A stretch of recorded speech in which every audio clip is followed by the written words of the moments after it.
pada kesempatan kali ini, saya ingin membahas tentang pengertian dari Return on Asset atau ROA.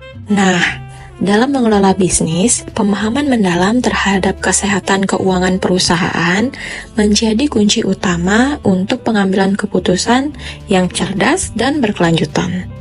Salah satu metrik yang sangat relevan dan sering digunakan untuk mengukur efisiensi penggunaan aset perusahaan adalah Return on Asset atau ROA. Nah, berdasarkan pengertiannya, ROA atau Return on Asset adalah suatu rasio keuangan yang digunakan untuk mengukur sejauh mana suatu perusahaan dapat menghasilkan keuntungan dari penggunaan asetnya. Jadi, ROA dapat memberikan gambaran tentang efisiensi perusahaan dalam mengelola aset untuk mencapai laba bersih.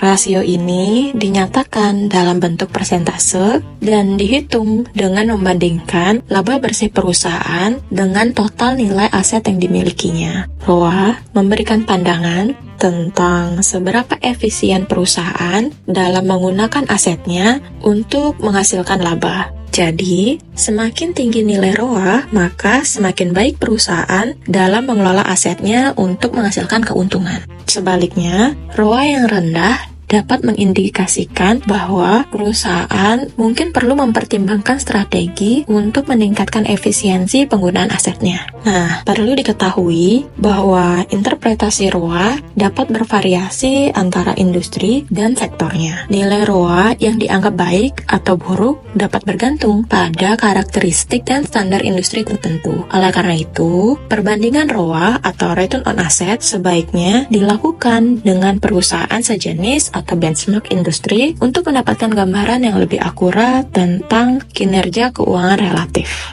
Nah, itu dia tadi pengertian dari Return on Asset atau ROA. Semoga informasi tadi bisa bermanfaat untuk kamu.